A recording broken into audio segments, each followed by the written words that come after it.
అందరికీ నమస్కారం అండి. నేను doctor Shiva Mallane, general surgeon and laparoscopic surgeon, కూకటి ప్రభుత్వం హాస్పిటల్స్ కేపీహెచ్బీలో వర్క్ చేస్తున్నాను. ఈరోజు నేను చెప్పబోయే టాపిక్ ఆఫ్ డిస్కషన్ ఏంటంటే అపెండిసైటిస్ అంటే మనకు వాడుక భాషలో 24 గంటల నొప్పి. అంటే ఎందుకంటారంటే మామూలుగా ఒకసారి నొప్పి మొదలైనప్పటి నుంచి 24 గంటలు ఆపరేషన్ చేయాలని చెప్పి అంటారు. అందుకని చెప్పి 24 గంటల నొప్పి అని అంటుంటారు అనమాట.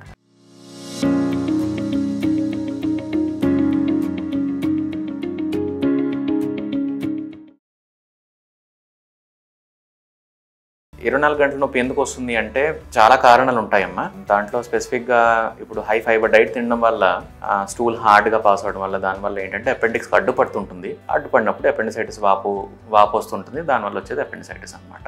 సో అపెండిసైటిస్ వచ్చి యూజువల్గా యవ్వనం అంటే టీనేజర్స్ ఉంటారు. యూజువల్గా 15 నుంచి 20 ఏళ్ల వయసులో ఉన్నటువంటి అబ్బాయిలు అమ్మాయిలు ఎవరిలో అయినా సరే యూజువల్గా వస్తుంటుంది. అలా అని చెప్పేసానని పెద్దవాళ్ళు రాదని కాదు, వస్తుంది, వాళ్ళకి వస్తుంది. బట్ వాళ్ళలో వస్తుందంటే యూజువల్గా కొంచెం క్యాన్సర్లు గట్రా ఉంటే కనుక వస్తుందన్నమాట. బట్ యూజువల్గా టీనేజర్స్లో గట్రా కామన్గా అపెండిసైటిస్ వస్తుంటుంది. అపెండిసైటిస్ యూజువల్గా వచ్చిన వాళ్ళకి ఏంటి అంటే నొప్పి మొదలవుతుంది, కడుపు నొప్పి వస్తుంది అని చెప్తుంటుంటారు అనమాట. సో మీ ఇంట్లో ఎవరైనా సరే టీనేజ్ కానీ ఇంటర్మీడియట్ లేదా డిగ్రీ ఫస్ట్ సెకండ్ ఇయర్ అలా చదివేటువంటి పిల్లలు ఎవరైనా సరే ఇలాగ మాటిమాటికి తరచుగా కడుపు నొప్పి వస్తుంది అని చెప్తున్నారు అనుకోండి. సో ఈ సిమ్టమ్ యూజువల్గా ఇగ్నోర్ చేయకండి. నొప్పి ఎట్లా వస్తుందని చెప్తారంటే బొడ్డు చుట్టూ ఫస్ట్ మొదలైంది, తర్వాత ఏంటంటే పొట్టకి కింద భాగంలో అంటే కుడివైపు కింద భాగంలో నొప్పి ఎక్కువ ఉందని చెప్పి అంటుంటారనమాట. సో ఒకవేళ మీ పిల్లలు కనుక ఎవరైనా ఇలాంటి సిమ్టమ్స్ తోటి యూజువల్గా చెప్తున్నారనుకోండి, సో ఈ నొప్పిని కైండ్లీ ఇగ్నోర్ చేయకండి. ఒక జనరల్ ఫిజిషియన్ దగ్గర కానీ సర్జన్ కానీ ఎవరి దగ్గర వచ్చి ఒకసారి కన్సల్టేషన్ చూపించండి. సో నొప్పితో పాటు ఒక్కొక్కసారి జ్వరం వస్తుంటుంది, ఆకలి లేదని అంటుంటారు, వాంతులు కూడా అవుతుంటుంటాయి అనమాట. ఇది ఎలా కనుక్కుంటామంటే ఫస్ట్ అల్ట్రాసౌండ్ చేస్తారు ఎవరైనా సరే. సో మీరు ఫిజిషియన్ దగ్గరికి వచ్చారనుకోండి లేదా ఏమైనా సర్జన్ దగ్గరికి వచ్చారనుకోండి కడుపు నొప్పి ఉందని చెప్తానని, సో వాళ్ళు మామూలుగా మీకు అల్ట్రాసౌండ్ చేస్తారు. ఒకరు అవసరం అయినట్లయితే సిటీ స్కాన్ కూడా చేస్తారనమాట. సో అవసరం ప్రకారం చేసిన తర్వాత ఒకవేళ అపెండిసైటిస్ ఉందనుకోండి ఆపరేషన్ అయితే చేయించాల్సి ఉంటుందన్నమాట. సో ఆపరేషన్ ఎందుకు చేయించాలి ఈ పేషెంట్కి అంటే మందులు వాడితే తగ్గదా అంటే తగ్గుతుంది. బట్ మందులు వాడితే తగ్గడం అనేది ఒక 50 to 60% కేసెస్లో మాత్రమే తగ్గుతుంది అనమాట. మిగిలిన వాళ్ళు తగ్గదు, మందులు వాడినప్పుడు కూడా తగ్గదు. సో వాళ్ళు ఖచ్చితంగా ఆపరేషన్ చేయాలి.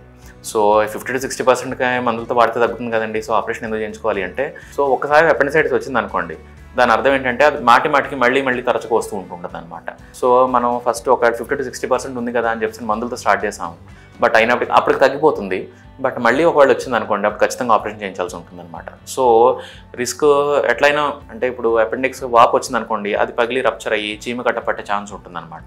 సో ఈ కాంప్లికేషన్ అనేది మనం అవాయిడ్ చేయడం కోసం అని చెప్పానని డయాగ్నోస్ అయిన వెంటనే ఆపరేషన్ చేయడానికి ఇష్టపడతారు ఎవరైనా సరే. ఆపరేషన్ ఎట్లా చేస్తాము అంటే ఓపెన్ సర్జరీ అంటారు. అంటే ఫర్ ఎగ్జాంపుల్ ఏంటంటే చిన్న కట్ ఇచ్చిన తర్వాత పొట్ట మీద చిన్న కట్ ఇస్తారు, మన చూపుడు వేలంత పొడుగున్నటువంటి ఇన్సెషన్ ఇస్తారు.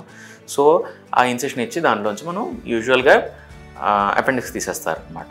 అలా కాదనుకోండి, లేదనుకున్నట్టయితే లాప్రోస్కోపీలో కూడా చేస్తారనమాట. సో దాని ప్రైసెస్ డిఫరెన్సెస్ అయితే ఉంటాయి.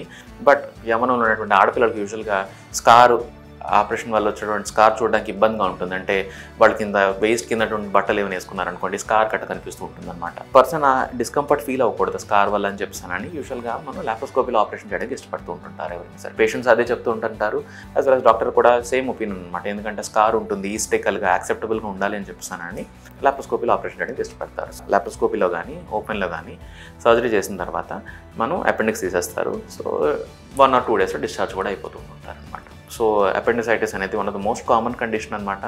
కడుపు నొప్పి వస్తున్నప్పుడు యూజువల్గా యంగ్ ఏజ్ లో పిల్లల్లో కనుక కడుపు నొప్పి తరచుగా వస్తుంది అని చెప్పి అంటున్నారనుకుంటే మన అపెండిసైటిస్ ఖచ్చితంగా రూల్ అవుట్ చేసుకోవాల్సి ఉంటుంది అనమాట.